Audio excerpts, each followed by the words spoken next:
Hello everyone. It's 22 past 2 in the morning, and I've just been listening to some of the US debate between Donald Trump and Hillary Clinton. And one thing which struck me is that it started slow.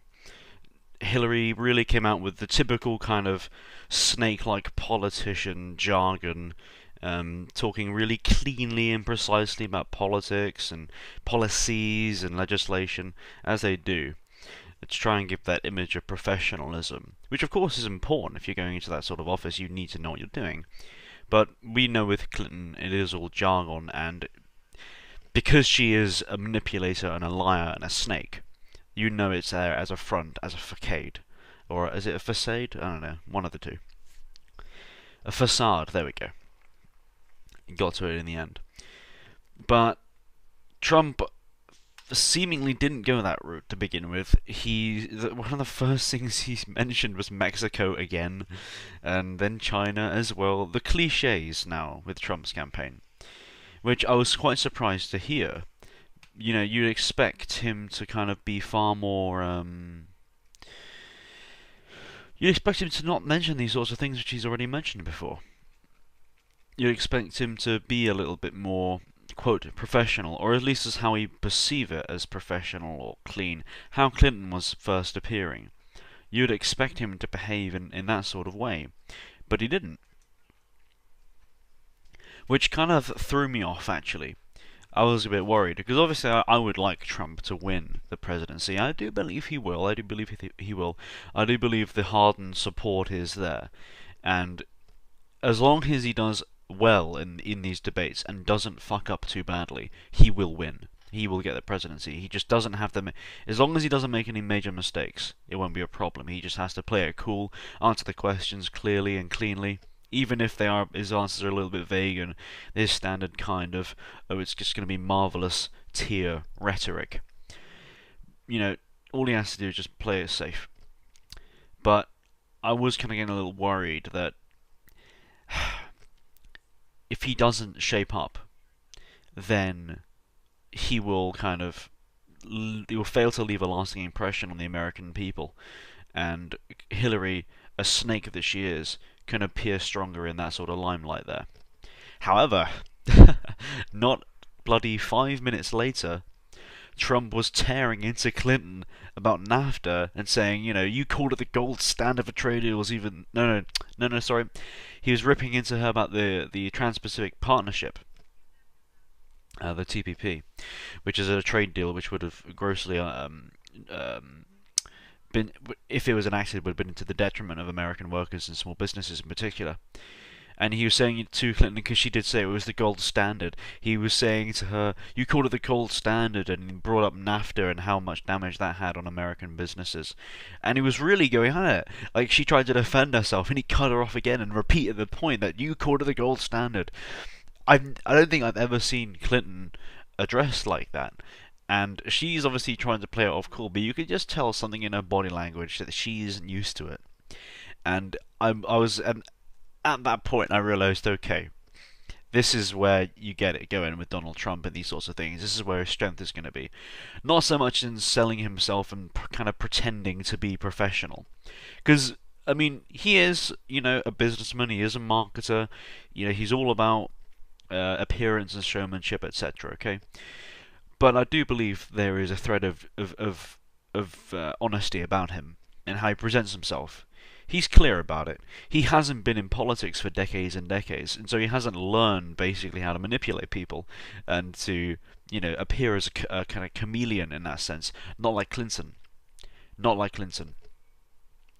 So I do think because he doesn't have the skills in that sort of thing, because he usually operates from a position of power in his business and so forth, he doesn't have to pretend to be someone who he isn't. He is Donald Trump. He is himself, and that's fine. That's how he has to be. So when it comes to these sorts of political shenanigans, it's not going to change. He's going to, for the most part, still be himself. Even if he pays lip service here and there to different people, the way he does it, his language, his body language, his choice of words, will all be authentic for the most part. And this is definitely the case with this debate here. And where Clinton has all the political jargon and all the kind of cliche sentences and prepared answers for questions.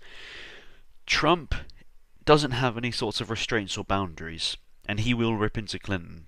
And there is so much to rip into, and so much that he could attack Clinton for. You know, let alone scandals such as the email scandal, Benghazi, Watergate, her husband, the Clinton Foundation, etc. But also in the fact that she is a career politician.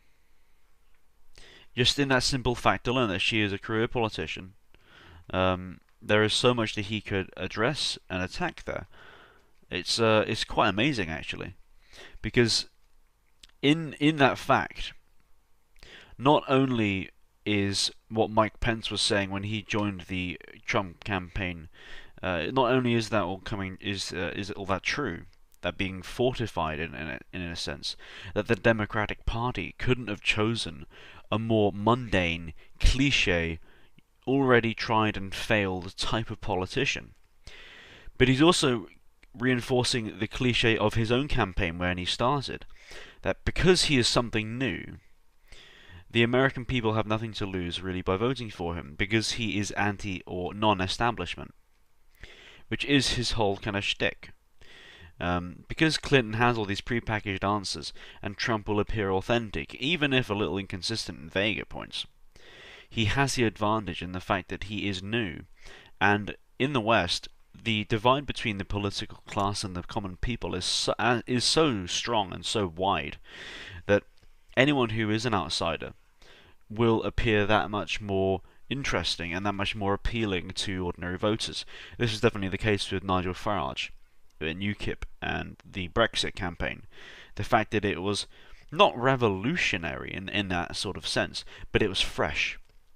It was new, and it was a positive and a bright kind of light shining upon the misty, kind of cobweb layered kind of building of crumbling building of mainstream electoral party politics. And that's exactly what really all these democracies have become in our modern age. Decrepit old dinosaur-like structures maintained only by money and the kind of shady influences of various behind-the-scenes operators and oligarchs. So Trump definitely has the advantage here. I haven't watched the entire thing, and I hopefully will be publishing before the first debate is even finished. We'll see how he does. My prediction is really just going to follow on from what I've said here. He won't be looking the most, quote, presidential and clean, as we know, as his whole campaign has been kind of signalling for the entirety of his existence. But he will be able to snap back at Clinton for things. He will be able to cut her off for things. He will be able to counter her on certain things in a very direct way. And he looks at her when he does it, and he speaks straight from his mind. No bullshit getting in the way there, which I think will give him the edge. I do think the majority of American voters are on Donald Trump's side and will vote for him, whatever the case, as long as he does well in these debates. But I think this really will solidify things. And also due to the length of these engagements, we all know that Hillary Clinton is a decrepit old woman who is in obviously poor health and just really isn't in any position to be standing on a stage for 90 minutes without having a coughing fit, or worse, actually. Whereas, again, as we know, Donald Trump, seemingly, for a 70-year-old man, or 71-year-old man now, I believe, has incredible stamina, and if things are still true as they were a couple decades ago, he doesn't need much sleep, he's a workaholic, and he has a high IQ, which I do believe, despite all this kind of New York braggadociousness, as he said himself.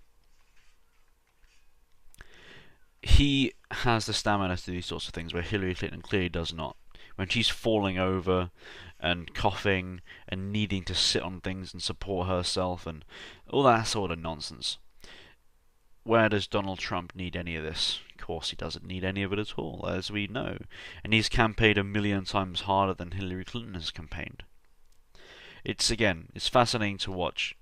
I'm not, as people know, a Democrat. I'm not a voter. I'm not. I don't believe that democracy is a justified form of governance in really any way, shape, or form, especially when it comes to these sorts of affairs. I also don't believe democracy is a really well tried and tested way of getting quality into government as opposed to quantity. But it is interesting to observe this debate because at the present time there are various cultural and social forces which are kind of coalescing around these two individuals in this stage and these podiums. And it's fascinating to watch, and it does have importance for the future of Europe from a political point of view. And from a social point of view, and how ordinary people understand the world, how they encounter politics, how they engage with ideology, if at all. You know, in our age of mass communication and mass media, the ways in which information is dispensed to people and the ways ideas are packaged and consumed by people have never been more important in our kind of demotic age. Even at the level of people with influence, how they understand the world is definitely influenced by mass media and the rest of it. So I do believe it's a very interesting thing we're observing right now, and I do hope that Donald Trump does become the next president of the United States of America. I hope he does a decent job, doesn't fuck it up, doesn't fuck around in the rest of the world too much. I do sincerely hope that Hillary Clinton and the Clinton Foundation et al. Are brought to justice for any crimes committed, and I do hope that in the near future the United Kingdom does return to some sense of political normalcy, and we eventually do leave the European Union and all the rest, of course. So, thank you for listening.